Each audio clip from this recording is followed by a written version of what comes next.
Bonjour à tous, j'espère que vous allez excellemment bien. Aujourd'hui, on se retrouve pour parler rugby, pour faire le débrief des matchs de cette Coupe du Monde de rugby. On va revenir sur le premier match de ce samedi après-midi. C'était l'Argentine face au Chili.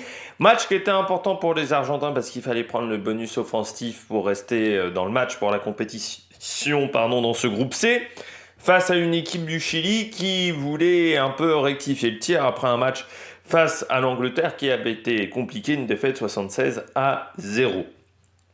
Donc, nous allons revenir sur cette rencontre, les joueurs du match, comme vous avez l'habitude, ce que j'ai aimé, ce que j'ai pas aimé, du côté de chaque équipe. N'hésitez pas à vous abonner à la chaîne, à réagir dans les commentaires, à mettre un pouce bleu, à partager la vidéo sur les réseaux sociaux, notamment auprès de vos proches. Si vous pensez que ça peut les intéresser, dans les commentaires, n'hésitez pas à me dire qui vous a plu, qui vous a déçu. EPS 2.0, c'est sur les plateformes de podcast Amazon, Deezer, Spotify, Google, TikTok.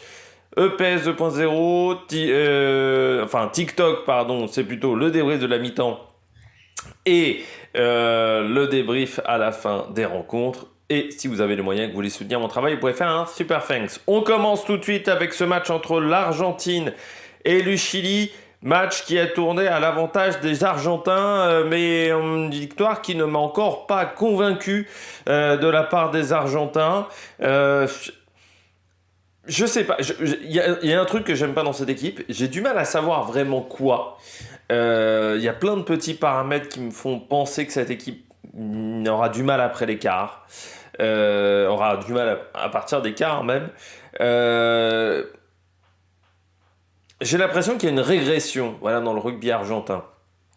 J'ai l'impression qu'on n'est pas au même niveau qu'il y a 4 ans. Alors la Covid a fait du mal au rugby argentin, parce que c'est vrai que tous les joueurs étaient revenus au pays. Sauf que pendant qu'il y a eu la Covid, ça a été compliqué. Donc en fait, ils sont tous repartis. Il y en a beaucoup qui sont repartis. Tous les joueurs argentins ne jouent plus dans les franchises sud-américaines. Donc c'est vrai que c'est compliqué forcément pour jouer, parce que c'est compliqué de se retrouver. Il y a moins de matchs, donc moins d'automatisme. Mais je trouve qu'en fait, derrière, il y a très peu de talent. Et en fait, les talents sont vieux. C'est-à-dire, quand tu regardes un petit peu, pour moi, les meilleurs joueurs de l'équipe, ce sont les joueurs qui ont plus de 30 ans. Et ça veut dire qu'il n'y a pas de renouvellement dans cet effectif. Quand tu vois que il y a des joueurs encore comme Juanimov, donc qui a 35 balais, qui est titulaire à son poste. Quand tu vois que du côté de l'Argentine, tu as Crévi, lui aussi qui a un âge un petit peu canonique, Juan Martín González qui est encore là, Nicolas Sanchez, c'est un peu inquiétant pour les jeunes, parce que ça veut dire que des mecs qui ont 35 balais, ils arrivent toujours à être plus performants que les jeunes qui ont 24-25 ans à ces postes-là. Et dans le fond, le jeu argentin, c'est pas dingue. L'équipe chilienne, moi je trouve que c'est une équipe qui joue bien au rugby. Il y a des choses intéressantes dans cette équipe chilienne. Le problème de cette équipe chilienne, pour moi, c'est que tu sens que c'était leur première Coupe du Monde. Tu sens que c'était donc compliqué. Ils ont pris de plein fouet le fait de jouer des matchs, 4 matchs à haute intensité. Ça, ils se le sont pris en pleine gueule. Déjà, face au Japon, en fin de match, ça avait été compliqué. C'est vrai que ce match-là, à 13h en plus, dans des conditions caniculaires, n'a pas aidé. Mais on a bien senti, face à l'Angleterre, qu'ils ont tenu 20 minutes. Là, ils tiennent... c'est vrai, ils ont déjà du mal sur les 10 premières minutes. Alors, ensuite, ils se refont quand même la cerise en deuxième mi-temps. Ils profitent aussi des erreurs... des approximations du côté de l'Argentine, mais ça reste compliqué physiquement. Ça sera le gros travail à faire pour moi, c'est l'intensité physique des Chiliens. Ça a été pour moi leur gros point faible sur cette compétition, mais encore une fois, la préparation n'a peut-être pas été idéale. Ils avaient fait 2 matchs de prépa face à la Namibie et face à l'Uruguay. Voilà, au final, ils avaient peu de préparation pour cette Coupe du Monde. Plus les matchs avaient été joués en juillet, donc ils ont eu une grosse période sans rugby, sans compétition, donc c'était pas forcément évident. Je trouve quand même que, bon, là, sur ce match-là, ils ont joué leur voie de tout en deuxième mi-temps. C'est vrai qu'en première mi-temps c'est compliqué, mais en deuxième mi-temps Je trouve que c'est un peu mieux. Et puis surtout, ils se sont battus sur toutes les rencontres, même face à l'Angleterre, ils se sont battus. Voilà, j'ai trouvé une équipe intéressante. Tu vois, pour moi, le Chili, c'était au-dessus de la Roumanie, c'était au-dessus de la Namibie sur cette Coupe du Monde. Voilà, pour moi, c'est pas la dernière équipe du tournoi, cette équipe chilienne. On regarde tout de suite ce qui m'a plu, ce qui m'a déçu dans cette rencontre d'une équipe à l'autre. On commence avec l'Argentine. Ce que j'ai aimé, c'est le paquet de 8 de devant qui a fait d'énormes dégâts aux Chiliens. Alors c'est vrai que les Chiliens ont un manque de puissance, mais c'est vrai que c'est un domaine où ils ont été très très performants. On sent qu'ils maîtrisent tout le secteur de la conquête. Alors en mêlée, les deux faux se prennent des pénalités, on va dire. C'est parce que c'est un problème de timing. Ils veulent engager un peu trop tôt la poussée. Et donc l'arbitre les a rappelés à l'ordre. Mais sinon, dans tout ce qui est secteur de la conquête, 10 mauls gagnés, par exemple, 97 rugs gagnés, c'est beaucoup. 16 sur 16 sur la touche, 5 sur 7 à la mêlée, 21 phases statiques gagnées à 6. Bon voilà, c'est des domaines où on voit bien que les Argentins ont été au-dessus, et c'est là-dessus où ils ont basé leur jeu aussi, parce que le deuxième essai, par exemple, c'est un essai où on utilise les avants, pareil avec Crévy à la 23e. Donc il y a eu pas mal d'essais où ça part d'une action, on utilise les avants, on utilise la mêlée pour créer du dégât dans le jeu chilien. Les contests aussi qui ont été très bons, ils ont vraiment été très bons pour récupérer des ballons dans les zones de ruck.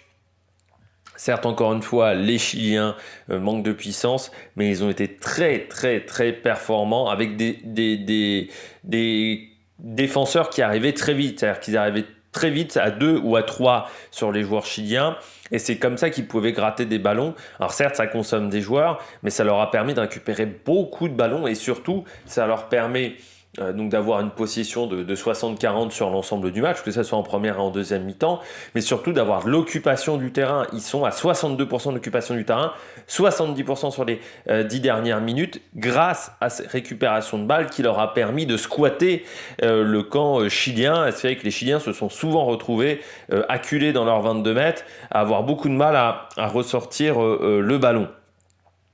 Déception pour moi, c'est encore une fois ces approximations offensives. Ça a été le cas pour le moment sur les 3 matchs. Face à l'Angleterre, ça a été un enchaînement d'en avant, ça a été catastrophique. Mais même sur les 2 autres rencontres, face au Samoa, face aux Chiliens, je trouve qu'il y a encore un peu trop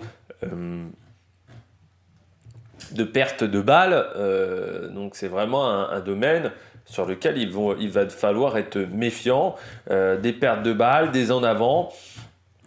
Encore une fois, je trouve que derrière, ça manque un peu de talent du côté de ces joueurs argentins, et puis peut-être aussi tout simplement des joueurs qui sont plus tout jeunes, donc qui ont du mal à tenir 80 minutes aussi de jeu à haute intensité. C'est pas forcément facile. Mais sinon, bien entendu, du côté de l'Argentine, on a dominé cette rencontre. Mais voilà, quelques approximations qu'il va falloir régler. Il va y avoir un 8e face au Japon la semaine prochaine, qui est un match qui est très dur à prédire, je trouve, de savoir qui va gagner entre l'Argentine et le Japon. C'est 2 équipes qui ont des qualités, qui ont des défauts, qui ont des qualités différentes, plutôt la puissance du côté de l'Argentine, plutôt la vivacité et la technique du côté des Japonais. Donc on va voir comment les Argentins vont réussir à s'adapter face à cette équipe japonaise, qui aura eu un petit peu plus de temps de récup que les Argentins, mais qui ont eu un match plus compliqué face aux Samoans que nos amis argentins face aux Chiliens. On continue avec ce que j'ai aimé, ce que j'ai pas aimé du côté des Chiliens. Forcément, beaucoup d'erreurs, notamment, je regardais au niveau des statistiques, 184 plaquages, mais 46 manqués. Ça fait quand même beaucoup. Un déficit de puissance. En mêlée, ils sont à 2 sur 3, mais ils ont eu que 3 mêlées à jouer. Beaucoup de touches ratées, où le lancer est raté. Et oui, ils ont eu beaucoup de mal dans les zones de rug, dans les mauls. Ils sont à un maul gagné contre 10 pour l'adversaire. Les sorties de camp ont été compliquées, mais parce qu'ils manquent de puissance et qu'ils avaient du mal à bloquer en fait la défense argentine. Et en plus, le jeu au pied est pas forcément le meilleur. Donc c'est sûr que pour sortir de son camp, quand tu trouves pas des touches qui permettent d'aller dans le camp adverse, c'est compliqué. Encore une fois, cette occupation du terrain qui est vraiment à l'avantage des Argentins sur cette rencontre. Donc des problèmes au niveau des touches, mais tout ça est expliqué par la fatigue, tout simplement. Ils n'ont pas réussi à enchaîner des matchs à haute intensité physique. Ça a été le problème voilà, des Chiliens qui ont souffert dans cet exercice-là. Sur 4 matchs à haute intensité, ça a été compliqué pour eux à enchaîner. Au fur et à mesure de la compétition, ça a été de plus en plus compliqué. Je dirais que leur match référence, c'est le Japon et le Samoa. C'est vrai que l'Angleterre, ça a été catastrophique en fin de rencontre. Et même ce match-là, face à l'Argentine, est moins bien pour moi que le match face face aux Japonais, pardon. Un manque de puissance, là aussi, qu'il va falloir travailler, parce que c'est vraiment un domaine où ils sont en difficulté. Donc voilà, quelques petits paramètres voilà, où il faut faire attention du côté de cette équipe chilienne. C'est des axes de progression assez importants du côté du Chili. Voilà, cette fatigue, cet enchaînement de matchs qu'il va falloir travailler. Par contre, moi, ce que j'adore, c'est leur jeu offensif. C'est-à-dire que quand ils commencent à mettre en route et quand ils ont de l'espace, ces joueurs chiliens, je trouve qu'ils sont très bons ballon en main et ils arrivent vraiment à faire très très mal à l'adversaire. Bon, bien entendu, moi j'ai un petit chouchou dans cette équipe d'Argentine, c'est Ayarza, qui dès qu'il a le ballon, il y a un truc qui se passe. Même si on l'a peut-être un peu moins vu que sur le match face au Japon. Mais je trouve que Ayarza, c'est vraiment bien. Mais Saavedra, c'est pas mal. Torrealba aussi, le demi de mêlée. Il y a vraiment une équipe qui est très intéressante derrière, avec des joueurs qui sont très bons techniquement et qui insufflent voilà, un jeu offensif pour cette équipe du Chili. Mais voilà, il y a des soucis notamment sur le jeu au pied au niveau des sorties de camp et au niveau de la puissance. On passe au joueur du match. Du côté de l'Argentine, en plus, j'ai mis Rwanimov, ce qui est un peu décevant quand même que je mette un joueur aussi âgé, un joueur du match.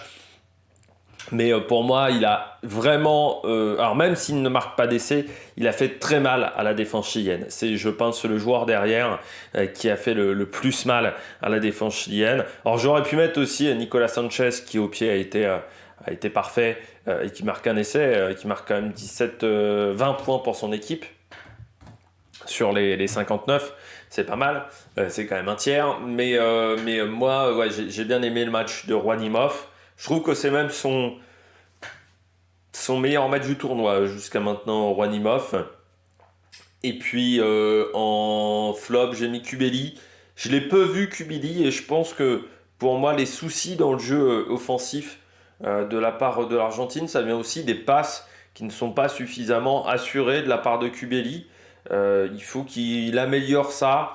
Je trouve qu'il y a beaucoup de passes qui sont pas hyper bien réalisées. Les premières passes en sortie de ruck. C'est bien de vouloir jouer vite à la sortie des rucks, mais c'est bien aussi un peu d'assurer les passes. Et là, pour moi, c'est ce qui a été le problème pour le joueur de l'Argentine du côté du Chili. Moi, j'ai mis en plus du côté de cette équipe chilienne, Garafulik, que j'ai trouvé très intéressant. Pour moi, voilà, c'est un match bien. Et puis, encore une fois, on a peut-être un peu moins vu au Torrealba, pardon, et Ayarza, donc ça a permis à Garafulik ou même à Saavedra, Clemente Saavedra, d'être un peu plus mis en avant. Et puis en flop, j'ai mis Bonmi, le talonneur à Augusto Bonmi. Déjà, il y a les touches qui sont ratées, mais ce déficit de puissance, il est là. Ça représente ce flop, le déficit de puissance des joueurs de devant. Du 5 de devant de la part du Chili, il va falloir vraiment progresser dans ce 5-là, gagner de la puissance, gagner de l'épaisseur physique, parce que là, ça les met en difficulté face à l'équipe d'Argentine. On regarde le classement pour finir dans ce groupe C, parce qu'on a eu les deux matchs. dans le groupe D, pardon, pas dans le groupe C. On a eu les 2 matchs. Eh bien, pour le moment, l'Angleterre donc, mène toujours avec 5 points d'avance. Donc l'Angleterre est qualifiée hein, parce qu'il faudrait vraiment un miracle pour que l'Argentine ou le Japon et même c'est impossible parce que l'Argentine et le Japon, donc l'Angleterre est qualifiée. De toute manière, c'est impossible d'avoir 2 bonus offensifs à 5 points. Donc c'est-à-dire que c'est fait. La question, ça va être de savoir si les Samoa sont capables d'aller chercher un gros score du côté de l'Angleterre. Ça va être difficile. Mais est-ce que l'Angleterre va pas faire tourner son effectif avant les quarts de finale? Mais voilà, les Samoans, il faut qu'ils gagnent hein, forcément face à cette équipe d'Angleterre et espérer dans le même temps que l'Argentine et le Japon fassent match nul, ce qui les mettrait à 11 et les Samoans à 11, ouais, même ça serait compliqué pour la qualif. Donc ils sont vraiment quasiment aucune chance de se qualifier.